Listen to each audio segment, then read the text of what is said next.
la clase un tema que seguro les he conocido, que, que nosotros tuvimos y tenemos varios ejemplos, eh, ejemplos de este tipo de arquitectura que es el modernismo catalán, ¿verdad? A mí me parece un estilo eh, interesante porque es una evolución del estilo modernista, del Art Nouveau francés, del Liberty italiano. Entonces, podemos hablar al mismo tiempo del famoso Art Nouveau que, que replicó aquí en Paraguay con algunos ejemplos muy interesantes.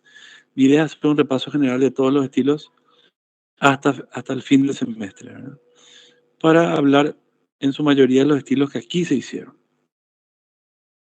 Sí. Nosotros hemos ya hablado, creo, del, del estilo colonial, estuvimos estudiando eso y ahora quiero pasar al fin del siglo XIX y principio del XX, si les parece. Si no les parece, no pasamos. ¿Sí? Bueno, vamos a ver algunos ejemplos interesantísimos de esta arquitectura. A ver, me confirman si...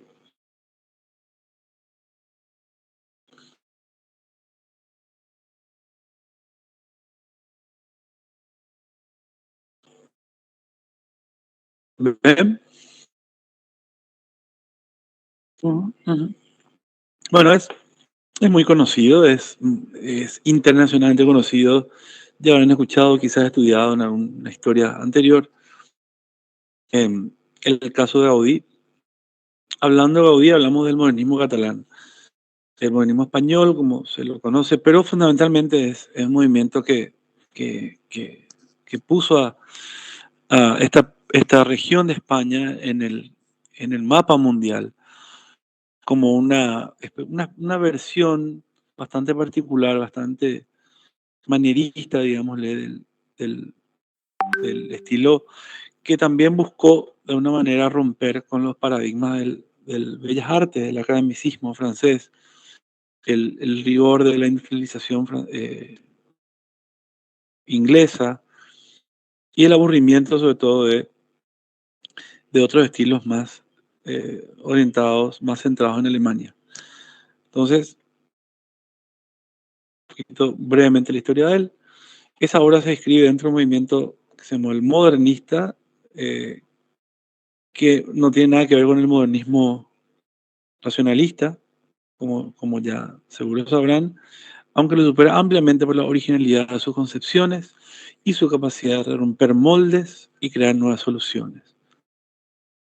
O sea, fundamentalmente, lo que caracteriza a este movimiento es la creatividad inmensa y un fuerte regionalismo, es decir, una alusión a elementos muy propios de esa parte de España, con su historia, con sus antecedentes, con Profe, su... Sí, sí, disculpa, ¿has grabado la sí. clase?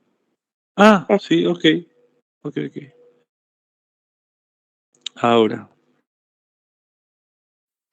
ahora sí. Le decía que Antonio Gaudí es quizás el ícono de este movimiento, del movimiento modernista, que no tiene nada que ver con el modernismo racionalista o la modernidad en la arquitectura. Si bien los inicios son, digamos, parecidos porque está dentro de las vanguardias. Vanguardias, ¿por qué? Porque de alguna manera buscan romper la dictadura del academicismo francés, del industrialismo inglés, por otro lado, y del rigor excesivo de la escuela austríaca alemana. Entonces, esta parte de España eh, se caracteriza por ser muy rica, por ser muy industrializada en ese entonces, por la industria textil sobre todo, y por el comercio, ¿verdad? Como una ciudad puerto y como una provincia bien conectada en Europa con Francia, sobre todo, mucho más cerca de Europa que el resto de España, por así decir. Aprovecha su posición geográfica para trascender en lo comercial, en lo mercantil. Y entonces se crea una especie de burguesía nueva, industrial, burguesa, que busca diferenciarse del resto de las otras naciones. Y para ello acude a grandes genios como estos que si bien fueron formados en la escuela academicista francesa, porque todos ellos fueron a estudiar en la Escuela de Bellas Artes francesa de París, la solución final que ellos ven, que ellos aplican es absolutamente novedosa. Fue un arquitecto atípico, pocas veces realizaba personalmente los planos detallados de sus obras, imaginaba mentalmente el conjunto del proyecto, dibujaba sus ideas y acababa plasmándolas en maquetas tridimensionales. Él trabajaba mucho con modelos. Son los arquitectos que colaboran con él quienes se hacen cargo del trabajo técnico. Alguien pregunta si me escuchan. ¿Se me escucha?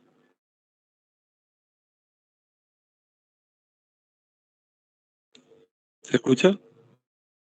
Sí, sí, escucho, profe. Ah, ok. Bastan unas obras de su primera época para individualizar algunas de las constantes de la arquitectura gaudiana. Su peculiar recreación del gótico, que es un estilo que ellos, como catalanes, retoman por considerarlo de una manera anteriores a la anexión de esta región al resto de España. Entonces hay una especie de reconocimiento del estilo en lo mejor de su época libre, digamos, de la monarquía catalana, de las cortes catalanas, como ellos les dicen, previo al anexo, que creo que en el siglo XV, con Fernando Aragón, la famosa dupla de los reyes cristianos, que Cataluña es absorbido como, digamos, como un reino al nuevo reino. Entonces, el gótico es siempre un referente de esta obra de los modernistas. Y se recreando justamente sus capacidades de metáfora, de establecer unos lazos metafóricos con los elementos muy, muy esbeltos y largos, como son los pilares góticos, ¿verdad? Podemos ver en esa ventana una recreación de lo mismo. Y a la derecha, un arco del Parguel, una de las obras más importantes de él, que tiene digamos, sus reminiscencias en las grutas, en lo grotesco, ¿verdad?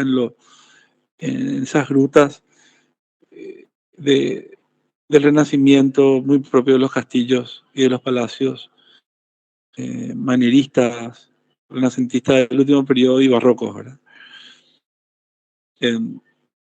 Hay un alto índice técnico de decoración y de lo artesano, es decir, hay una especie de reivindicación de todos los trabajos de artesanía de mucha calidad, entre paréntesis, en las vidrieras, por ejemplo, como ven ahí, en las barandas de hierro forjado, en los muebles diseñados por él mismo, y sobre todo su singular empleo en los mosaicos de fragmentos de cerámica de biocolores que eran frutos de las industrias, las grandes industrias textiles que producían platos, vasos, azulejos de todo tipo de industriales, y que las utilizaban o reciclaban las partidas con defectos o que se rompían en el proceso para hacer las composiciones famosas que hicieron mundialmente conocido hasta este movimiento, como se llama el trencadís, en catalán se llama esta técnica, ¿verdad?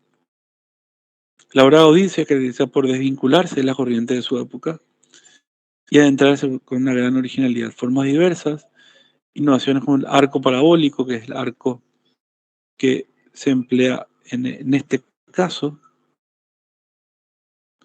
el empleo de multitud de elementos artesanales, vidrieras, forjas, cerámicas, madera, todo tipo, estucos, plantas libres, tendencia a la imaginación y búsqueda de la sorpresa, recursos expresivos o interés por el dinamismo, o sea, su obra es muy dinámica, por donde la mires. Su labor se extendió también al diseño de mobiliario de algunos de los edificios que él proyectó. Aquí tenemos también la enorme influencia como parte de España-Andalucía, y a través de Andalucía el arte islámico, del al-andaluz español, como es el mudéjar, ¿verdad?, de Aragón, que influyeron notoriamente en muchos de sus proyectos, como se puede ver en esa imagen. En esos años también se interesó por lo gótico, como les dije, que había sido adaptado por el nacimiento cultural catalán. Abajo tenemos imágenes del gótico, con piezas muy valiosas, muy buenas, en Cataluña, particularmente con muchos monasterios, muchas iglesias góticas, como el caso de la catedral, por ejemplo. Está bien. Vamos a ver si vemos después. Entre las muchas innovaciones de su construcción encontramos el uso de arcos, que elimina la verticalidad de las formas y ofrece una mayor amplitud a los volúmenes, y constituye un ejemplo de las formas curvas de singular estilo modernista de Saudi. Aquí vemos el famoso arco catenario, el arco parabólico, que justamente es una especie de reinterpretación con mucho de énfasis en lo natural, justamente haciendo una suerte de metáfora con las cuevas, con las formaciones rocosas, ¿verdad?, con este tipo de arcos, y estableciendo una capacidad de carga enorme, ¿verdad?, por la disposición de los elementos. Justamente al ser una disposición natural, lo que él observó y buscaba reproducir era esa enorme capacidad técnica del arco, con una esbeltísima necesidad de materialidad. En estos casos son arcos realmente muy finos. Y el diseño de sus fachadas, techos interiores, se inspiró a menudo en la naturaleza, especialmente lo vegetal y lo animal. Así desarrolló una variante estética del modernismo propio, original y fácilmente identificable, como es el caso de cualquiera de los elementos decorativos que ven, por ejemplo, en esta fachada. Otros estilos en la misma época hacían cosas parecidas dentro del Art geométrico, floral, etc. O sea, estaba en la misma sintonía. Pero lo que le caracterizó era justamente algunos énfasis en algunos elementos que vamos a ver en su obra. Sobre todo, como les dije, en lo gótico, haciendo una especie de neogóticos o reinterpretando las estructuras góticas. Hay varias casas muy famosas, muy turísticas, como esta, la Casa Bayó, que está en pleno Paseo de Gracia, un paseo como un bulevar muy burgués, muy tradicional. Y es una reforma de un edificio preexistente del siglo XIX, que le encomiendan a él entonces. Y a la izquierda, como pueden ver, había ya un edificio de un modernista también catalán, Domènech i Muntaner, de tendencia más geométrica, como pueden ver. A la izquierda se ven también con las mismas líneas góticas sugeridas, ¿verdad? Los pilares en los arcos bilobulados, el frente como si fuera una iglesia, etc. Y lo que él hace es justamente una adaptación de la sinuosidad del techo para justamente hacer una especie de conexión entre el edificio típico neoclásico del siglo XIX y otro del siglo XX. Entonces este edificio aparece como una especie de nexo muy particular entre un edificio de un periodo y otro edificio.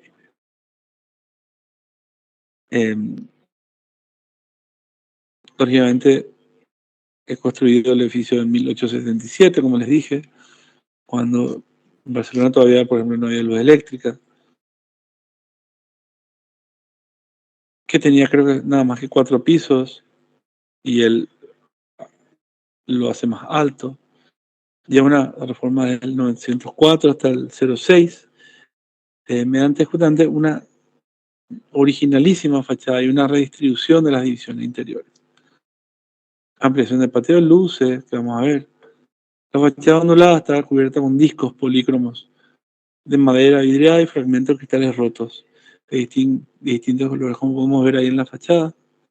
Es todo un revestido de materiales cerámicos rotos, haciendo un mural impresionante y conformar lo que se especula que es la piel escamosa reflectante del dragón. El dragón como símbolo por excelencia digamos, del mundo medieval. Entonces, las famosas novelas de los mm, de caballeros con armaduras, luchando contra dragones míticos, etc.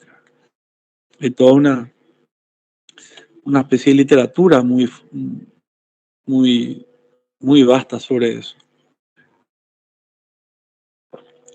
Y sobre todo, conforman un poco ese sustento teórico de tratar de lograr una identidad para esa región de España que había sido olvidada un poco, ¿verdad?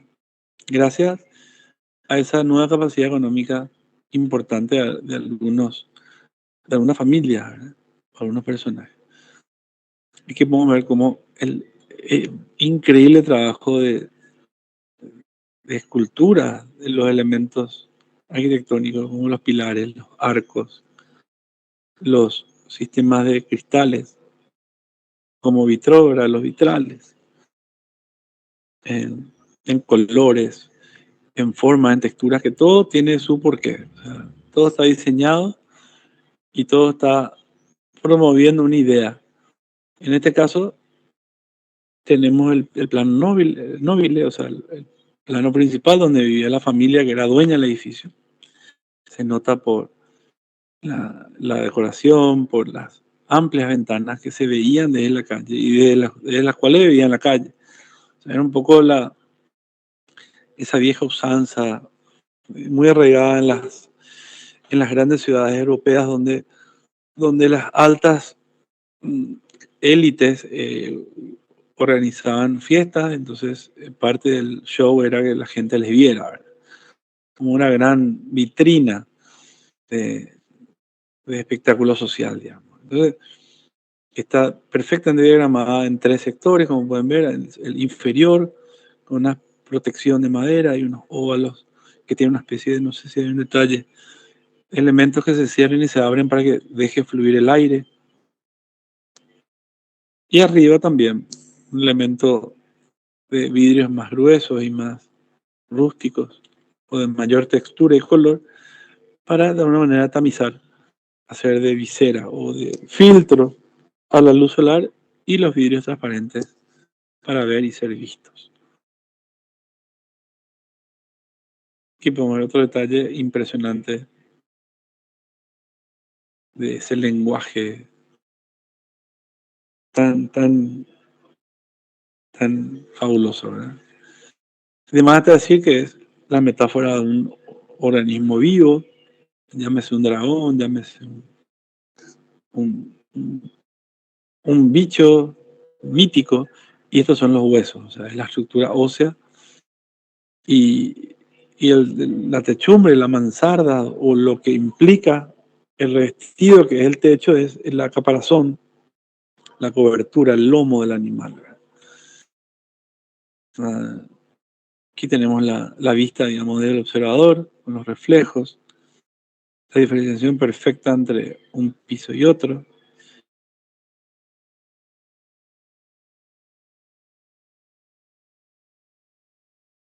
Y el coronamiento de la fachada con su aspecto dragón, la cruz de los 4 brazos, que es un elemento muy utilizado por Gaudí. Es una torrecita cilíndrica que emerge del tejado y que podría representar una empuñadura, una espada, así como las columnas con aspecto de huesos, y los balcones de hierro que sugieren calaveras, que han dado lugar a interpretaciones populares en torno a la leyenda del famoso San Jordi, o San Jorge, que es patrón de la ciudad, con la espada, ¿verdad? La famosa espada San Jorge, que fue clavada en, en la bestia, en el animal. El edificio está coronado por un espectacular tejado, que está conformado por grandes escamas, simula el lomo de un dragón. La torre que sobresale la cruz de 4 brazos que apuntan a los 4 puntos cardinales. Ven el reflejo y el cambio cromático fabuloso del tejado. Algún detalle nocturno de los balcones, como también siguen interpelando con la idea de huesos. Tiene que ver con una cuestión, ¿verdad?, de una referencia a unos restos de un animal extinto, de un animal fantástico, no precisamente, y alegorías, sobre todo esa es la palabra de esta obra, tiene muchas alegorías. Y aquí hay detalles justamente de los lomos, de la techumbre y de la exquisita manera en que se colocan los distintos colores, logrando degradés, etcétera, etcétera. Y la famosa cruz de 4 bulbos que apunta a cada a cada punto cardinal, ¿verdad? El trencadís, una especie de mosaico realizado en fragmentos cerámicos unidos con una gran masa, típico de esta arquitectura. Aquí vemos algunas chimeneas disimuladas con elementos fantasmagóricos, escultóricos. Este es el acceso no de la casa Bayo, sino de la casa Huel, de la Pedrera, conocida más popularmente. Es una casa de 700 metros cuadrados de superficie, principal vivienda del edificio, se accede a través de un espléndido vestíbulo privado que evoca grutas submarinas del Capitán Nemo, con lucernarios que parecen caparazones de tortuga, paredes abovedadas de forma sinuosa y una espectacular escalera. Se mantiene los conceptos de la escalera espectacular, ceremonial, ritual, que comunica este espacio donde el carruaje entra y le deja a la familia y el acceso al primer piso, como un palacio. Pero esto, sin embargo, es un edificio ya de renta, o sea, un edificio donde vive en el primer plano la familia, dueña del edificio y el resto alquila. Y todo lo que es servicios, dormitorios, lavadero, depósito está en los últimos pisos. El pasamano de la escalera, allá un roble, y parece un gran espinazo, ¿verdad? Un pez, un reptil de algo.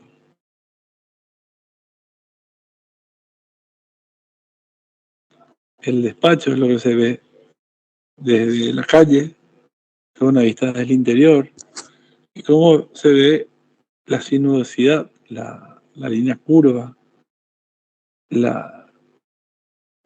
el efecto de los vidrios de colores, de los azuláceos, de los turquesas, algunos colores cálidos por ahí, y el tratamiento, ven, de las aberturas con los óvalos, y acá abajo hay unos círculos, que son elementos que se abren y se cierran para dejar circular el viento, y de alguna manera fungir de acondicionamiento natural. O sea, todo estaba pensado, absolutamente todo.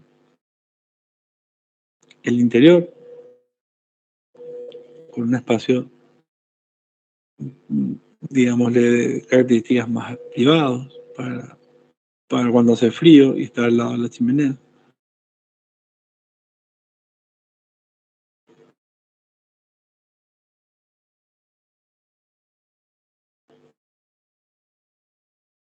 Aquí ven también las aberturas, como todo el diseño todo el diseño de los mobiliarios, inclusive algunos que estaban por ahí, creo que todavía están, todo tiene que ver con la arquitectura. Es decir, un poco la línea de la secesión vienesa en ese caso, ¿verdad? De que todo está diseñado, y el preámbulo de alguna manera de la Bauhaus, ¿verdad? De que es también la línea, la tendencia, de que todo tiene que estar diseñado, desde el picaporte hasta los azulejos. El espiral en el salón central, imagínense, es como una gran hélice El efecto del cielo raso es impresionante. Las puertas que comunican los salones sociales de la familia, también con el mismo sistema de tratamiento de vitró y de paneles que se va empleando. Y arriba, el conocido como el desván para ellos, una zona de servicios para los inquilinos de las viviendas con inmuebles con lavadero. O sea, todo el personal de servicio lavaba la ropa arriba. Se caracteriza por la sencillez de la forma, inspiración mediterránea a través del color blanco y la omnipresencia de la luz. Está con una asociación de 60 arcos parabólicos, logrando un espacio que evoca un costillar de un animal. O sea, eso parece o la quilla de un barco, al revés, o un costillar de un animal.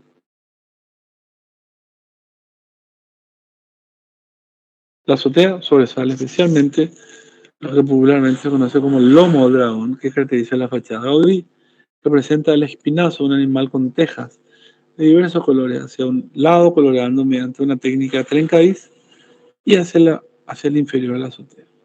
Adorna la azotea además 4 conjuntos de chimeneas de formas sinuosas, estilizadas y policromáticas, con el en un constante coqueteo con el firmamento, o sea, con el cielo, estrellado, noche, tal, sabidamente diseñadas para impedir que el aire resople vuelta adentro. O sea, todo el diseño también tiene una función específica, de que es para que el aire justamente no retroceda.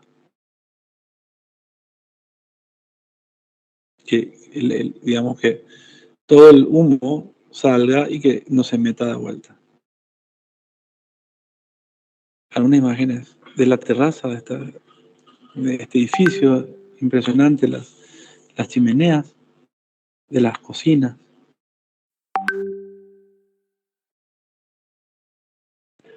Y el patio de aire y luz, el famoso patio que tiene un detalle que no es menor, que es un revestido total y absoluto de azulejos, con la particularidad de que los azulejos más oscuros van situados arriba.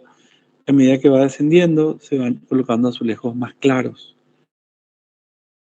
Eso es para compensar digamos, la luz que hacia arriba obviamente es mayor y hacia abajo es menor, para crear superficies más claras de reflexión de la luz. Vamos al edificio que está enfrente, que es la Pedrera, que es quizás el más conocido. Se le llama la Pedrera casi como un objeto de burla en su momento, ¿verdad? Le decían que era una especie de mina, de pedrerío. ¿Por qué? Porque los obreros estaban picando las piedras para ensartarlas en su lugar ahí mismo. Era un trabajo de artesanía pura, como era el trabajo de los antiguos constructores de las catedrales góticas. Ahí vemos las ondas horizontales sinuosas, vemos los increíbles balcones de hierro forjado y algunos elementos de soporte en planta baja de las columnas talladas también en piedra. Esta es la planta. 2 patios interiores, donde dan las habitaciones, que dan a los interiores, y un espacio donde está el vestíbulo y el acceso de la escalera.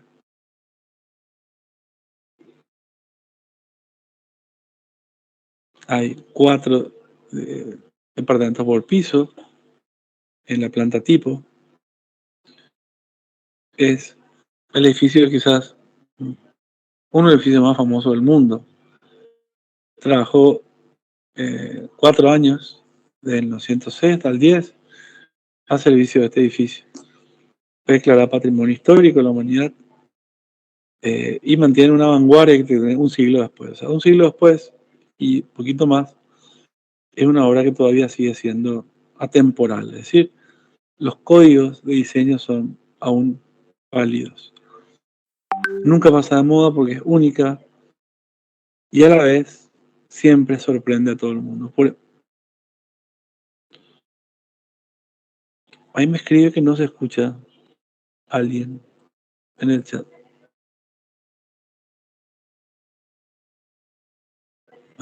Ahí leo. La famosa esquina del mismo Paseo de Gracia, el Boulevard, con los mismos tratamientos de las torres, las cruces. La fachada presenta un excelente juego de convexidad y concavidad, o sea, planos cóncavos convexos al estilo del barroco, obviamente. El efecto a los ojos de quien contempla es el movimiento de las olas del mar, como si fuera un homenaje al Mediterráneo. No en vano el autor utilizó técnica de ingeniería naval para construir este edificio, decorado con balcones y hierro forjado que imitan vegetales o algas, ¿verdad? Otro detalle es la forma en la que se talló las piedras, dotándolas de un aspecto rugoso, que recuerda a una pedrera. Coincidencia que se acabó dando el nombre de la casa, que no es coincidencia. Todo el conjunto es como una gran escultura en movimiento. También está revestido de una reinterpretación de los palacios renacentistas y barrocos, en algunos casos, o manieristas, donde se le da mucha importancia al valor de la piedra tallada en forma de textura muy rugosa. Es importante este valor para ellos. Aquí tenemos un detalle, uno de los balcones, donde, imagínense, para garantizar la luz a los espacios se diseñan unos pisos de vidrio, desde el piso superior hasta el inferior.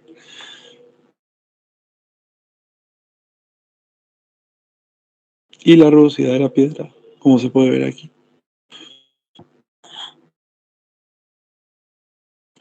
En un edificio de 6 plantas, cuyos apartamentos se ordenan alrededor de 2 patios, uno de planta circular y otro de planta oval. Toda la estructura es metálica, con un revestimiento de piedra. El gran volumen arquitectónico de la fachada, inclinada levemente al interior, es la parte superior, que provoca la sensación de una masa única. Los bloques de piedra están sujetos al muro interior de ladrillo a través de grampas o de grampas de hierro, produciendo una superficie ondulante. Destaca el hierro forjado en los balcones, en lo que cada barandilla es una pieza con motivos abstractos, vegetales caracterizados por hojas sinuosas. O sea, esto hace una síntesis también de la arquitectura al hierro, muy propia del siglo XIX, de los países industrializados, pero el ropaje que le da es absolutamente novedoso, digamos, es un edificio moderno, justamente por eso, porque entre otras cosas concibe el acceso al automóvil y el estacionamiento en un subsuelo, cosa inédita creo que es el primer edificio con estacionamiento en subsuelo de Europa, edificio de apartamentos, ¿verdad? O sea, incorpora los valores de la modernidad absolutamente bien puestos en un edificio.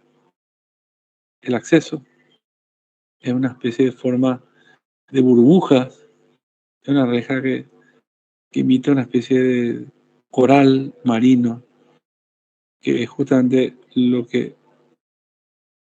la primera percepción que se tiene para el ingreso a este edificio. Y esta es la escalinata de acceso a la residencia. Como pueden ver, es la escalinata del señor, digamos, multimillonario dueño del edificio. Entonces, es una entrada grandilocuente. Y es todo parte de un teatro social, digamos. Imágenes de los patios interiores donde todas las viviendas dan. Y a la derecha abajo el detalle de un picaporte que tiene un rigor de diseño como se ve, absolutamente acorde con el diseño global, digamos. Las barandas que son como algas vegetales. Y el arte representa estos elementos que son una especie de ondulaciones. Son las torres de ventilación, forma de espiral, grupo de 3 o 4 entes recubiertos con el famoso trencadís, color claro. Esta es una imagen de la terraza, que es plenamente utilizable.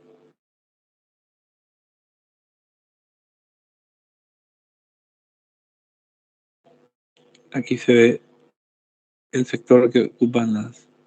En el mismo caso de la Casa Bayó, aquí también se ubican en 2 pisos los espacios de la gente que trabajaba para la familia de los departamentos. Imagen inconfundible, casi parece de la Guerra de las Galaxias.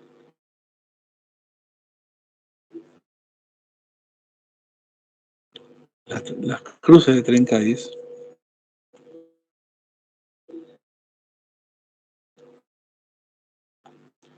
Una imagen de arriba hacia el patio interior forma ovalar.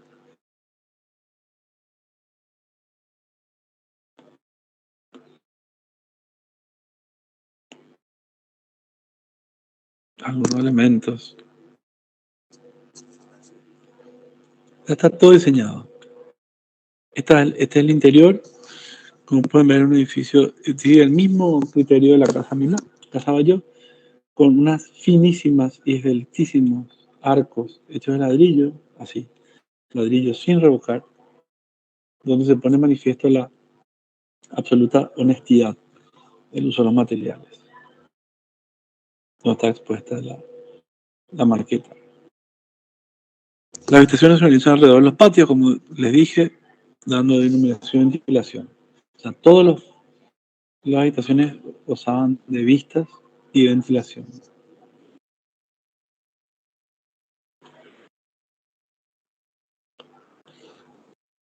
El interior de la casa original de la señora Milá, la dueña,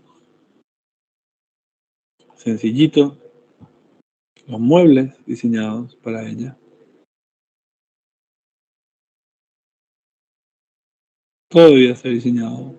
Fíjense los coladeros, los aparadores, los baños. Allá al fondo a la izquierda se ve el baño.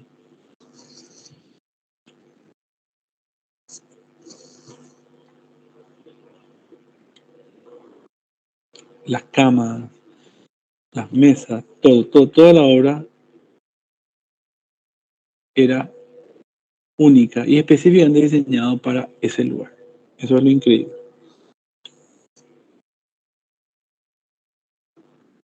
Y pasaremos a una de las obras más importantes y otro atractivo turístico de Barcelona para los que vayan, el famoso Parc Güell.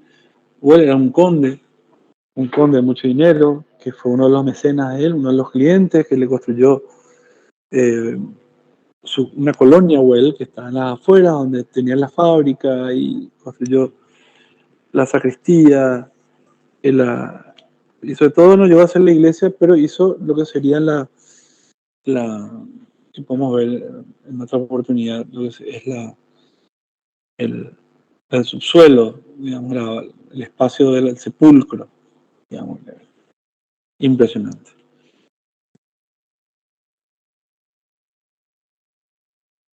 Una brevísima historia.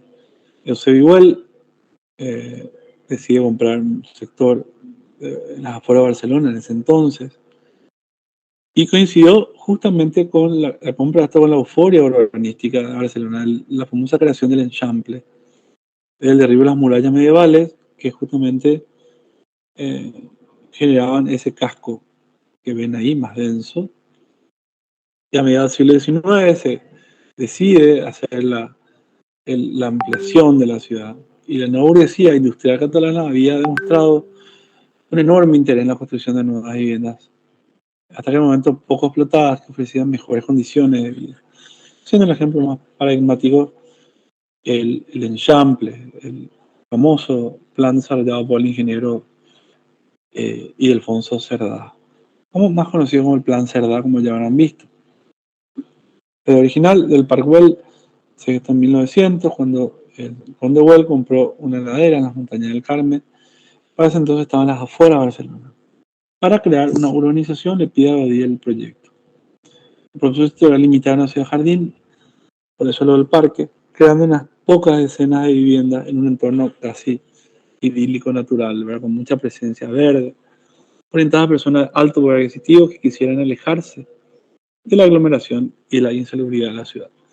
Se construyeron 3 kilómetros de caminos, una plaza, escalinata, el pabellón de conserje, incluso una casa modelo, para convencer a los posibles clientes. Pasados 14 años, y viendo que el proyecto era un fracaso comercial, se abandonó y se donó al ayuntamiento, que lo convirtió en un parque público.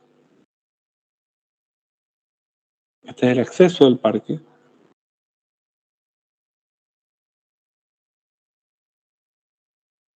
Es hoy, como pueden ver ahí al fondo, el diseño mítico de la famosa columna dórica de los templos griegos, el Partenón, por ejemplo, cómo es utilizada y reinterpretada, flexibilizada, entre comillas, adulterada para darle una proporción, una forma y un,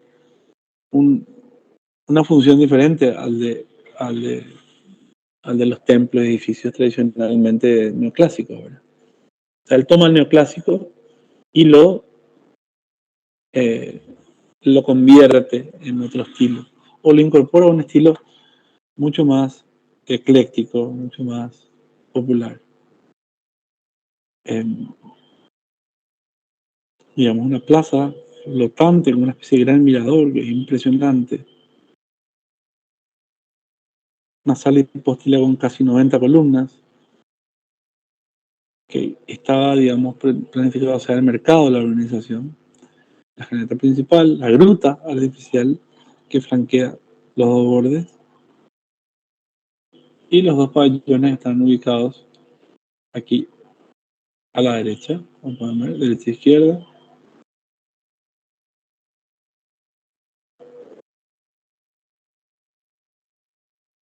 Originalmente 15 hectáreas y una especie de barandilla con unos asientos que ahora es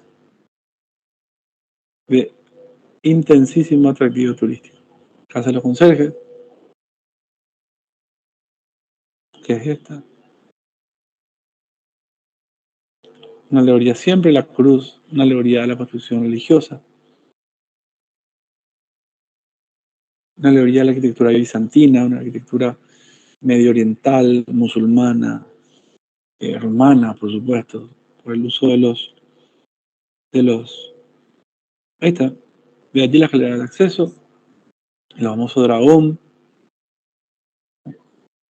cubierto de pequeños colores, el trencadís, que ya estuvimos viendo, ahí está la iguana más famosa del mundo.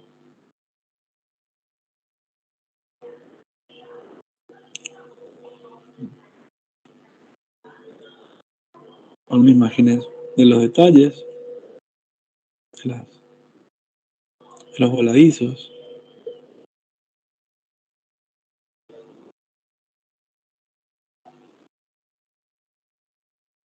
la línea curva siempre presente, omnipresente. Y aquí vemos el diseño de las cavernas. Recrea unas cavernas muy atípicas para conectar unos lugares en forma peatonal, ¿verdad? Aquí se ven.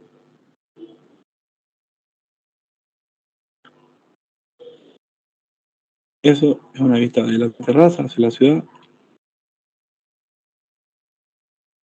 Un detalle de los trencadís.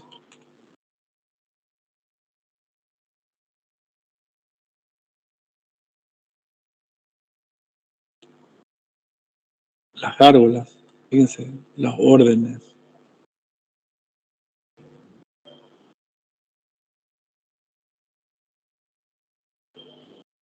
Y la famosa Sagrada Familia, aún en obra, iniciada en el 1882, abandonó la dirección de la obra digamos, el arquitecto original. Entonces el encargo fue transferido a Gaudí, que propuso una serie de nuevos planteamientos, acentuando el simbolismo, ornamentación exuberante, etcétera, etcétera.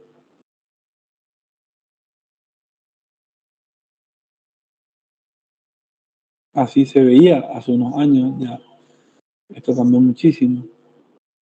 Está ya cubierta toda la nave. Es impresionante.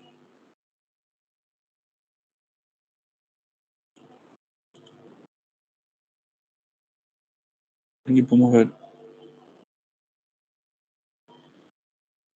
todas las etapas que se fueron haciendo hasta el 2010, que está aquí.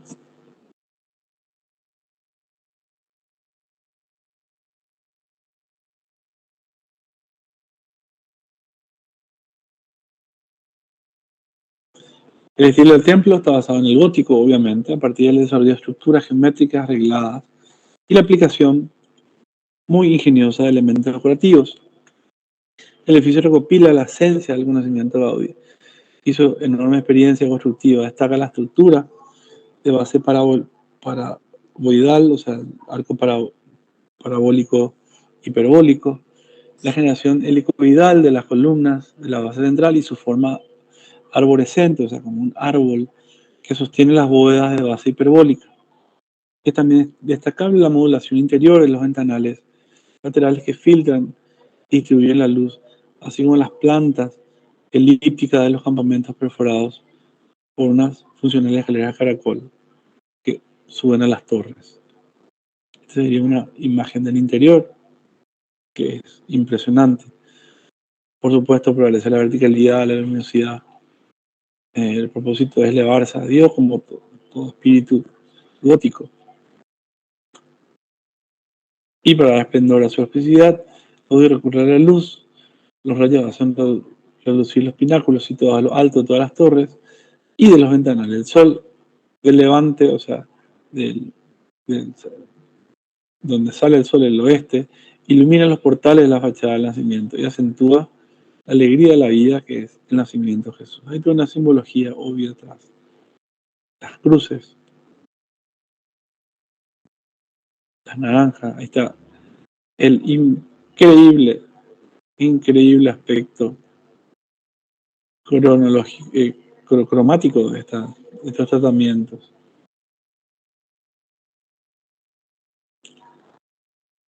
Sacando lo mejor de la arquitectura gótica.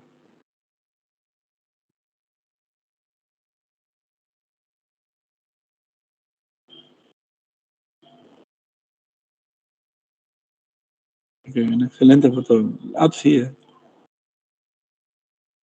como sigue las pautas medievales. Y para terminar esta pequeña referencia, hablamos de en este caso Montevideo, que está más cerca de nuestra cultura, los casos de algunos ejemplos de Art Nouveau y modernismo catalán en ciudades tan próximas como Montevideo, Buenos Aires, que hay muchísimos, y en menor escala en Asunción. Vamos a ver, como pueden ver, el floralismo art nouvótico por excelencia, inmuebles comerciales, los pabellones lo que sería la rural, la expo de ellos, una marcadísima tendencia a Nouveau y en específicamente, ven, con el tren Cádiz,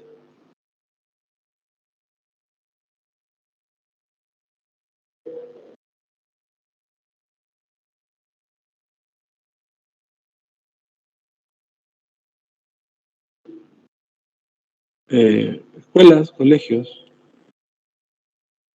generalmente de comunidades religiosas, hechos por españoles generalmente, en los diseños. Aquí hay unas villas que vamos a ver, las villas en las afueras, hay una sola calle España, me parece, que tienen este tipo de diseño que tiene que ver más con el modernismo catalán que con el Art Nouveau francés.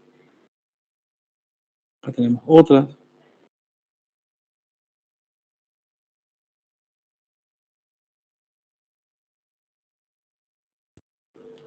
Fundidas por los equipos de aire split, como pueden ver, pero de una excelente factura.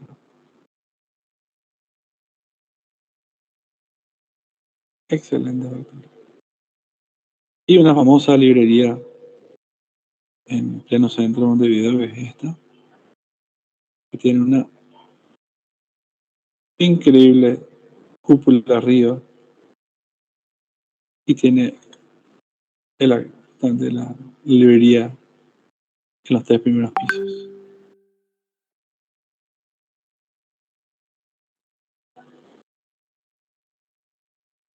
Y residencias particulares.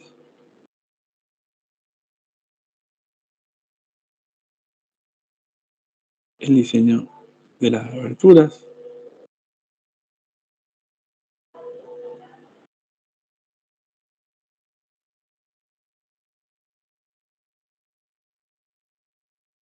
Aquí hay algunas alusiones a la hoja de canto, de la arquitectura clásica, también alusiones a la arquitectura inglesa, por el ladrillo de la vista, el estilo Tudor, o sea, es una especie de, aquí, síntesis muy ecléctica de lo que justamente estos arquitectos europeos traían a nuestros países con las olas migratorias, ¿verdad? Evidentemente había un interés enorme económico aquí en nuestros países, principalmente Montevideo, Buenos Aires, en menor escala Asunción. Entonces trajeron consigo no eran arquitectos, la mayoría eran constructores, pero ya venían con una escuela importante desde Europa. Hasta aquí les parece hoy y nos vemos la próxima clase el martes siguiente. ¿Le parece bien? Ceci, Alex. Dale, profe, muchas gracias. Dale, qué gusto. Espero les haya gustado y nos vemos el martes. Gracias, profe. Dale. Nos vemos, profe. Dale, dale, chao, chao. Chao, chao.